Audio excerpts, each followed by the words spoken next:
Hello everyone, and thank you for joining me. I'm now going to be reading chapter 21 from the Goosebumps book, The Scarecrow Walks at Midnight.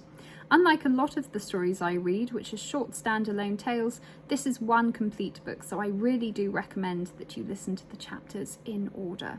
Each chapter is uploaded as a separate video, and I always make sure that I include the chapter number in the title of the video. I gripped Mark's arm with both hands and led him to the cornfields. The bright moon bathed us in white light. The tall cornstalks shivered in a light breeze. Mark looked so much like a scarecrow, it was scary. Tufts of straw stuck out at his neck and the cuffs of his coat. The enormous old coat hung loosely over his shoulders and came down nearly to his knees. We stepped into the field. Our trainers crunched over the dry ground as we edged through a narrow row. The cornstalks rose above our heads. The breeze made them lean over us as if trying to close us in. I let out a gasp as I heard a rustling sound along the footsteps. Footsteps? Mark and I both rose and listened. The tall stalks bent low as the wind picked up. They made an eerie creaking sound as they moved. The ripe corn sheaths bobbed heavily. Creak, creak. The stalks shifted back and forth. Then we heard the rustling again, a soft brushing sound, very nearby. "Ow, let go!" Mark whispered. I suddenly realised I was still gripping his arm, squeezing it rather tightly. I let go and listened. "Can you hear it?" I whispered to Mark. "That brushing sound." Creak, creak. The cornstalks leant over us, shifting in the wind. A twig cracked so close to me I nearly jumped out of my skin. I held my breath. My heart was racing. Another soft rustling sound. I stared down at the ground, trying to follow the sound. Oh! A large grey squirrel scampered across the row and disappeared between the stalks. I burst out laughing, mostly from relief. "Just a squirrel," I said. "Do you believe it? Just a squirrel."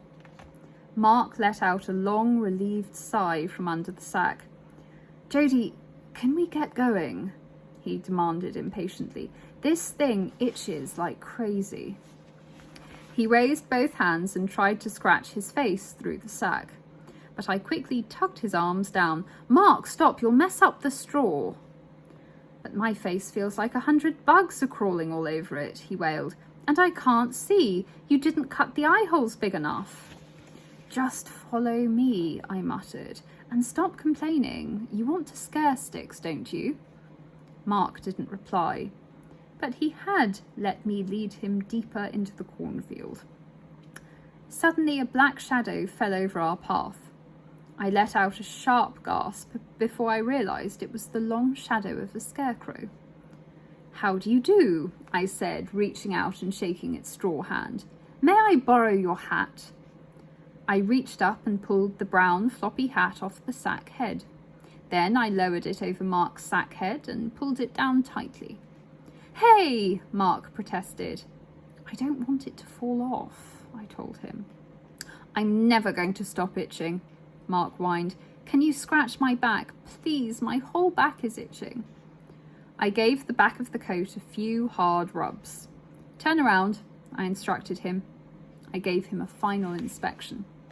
"Excellent." He looked more like a scarecrow than the scarecrows did.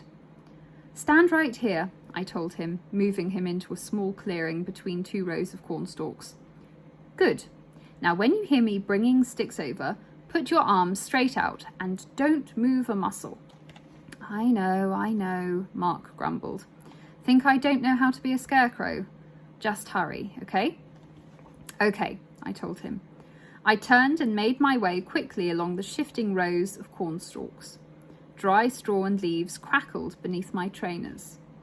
I was breathing hard by the time I reached the guest house. The doorway was dark, but an orange light glowed dimly behind the pulled shade in the window.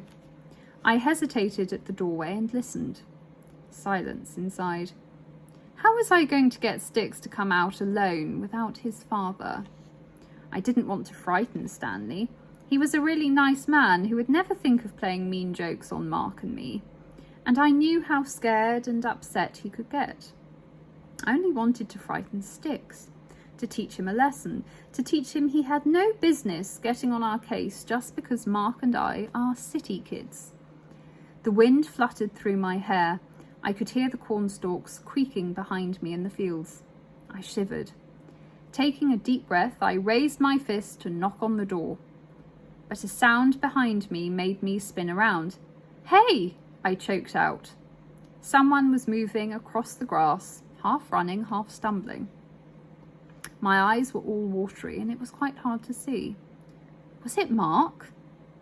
Yes, I recognised the floppy hat, the bulky dark overcoat falling down past his knees. What is he doing? I asked myself, watching him approach.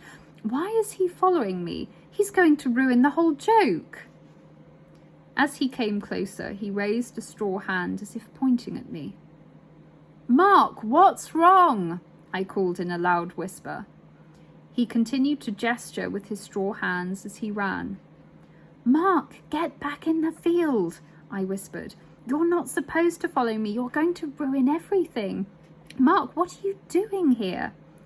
I motioned with both hands for him to go back to the cornfield, but he ignored me and kept coming, trailing straw as he ran.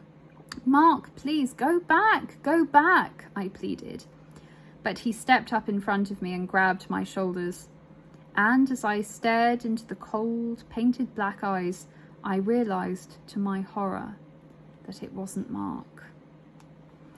And that is the end of chapter 21. I hope you're enjoying it. I'm going to be back soon to read chapter 22.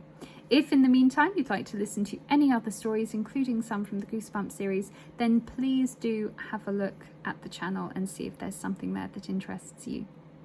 Thank you for joining me today, and I hope to see you again soon. Bye!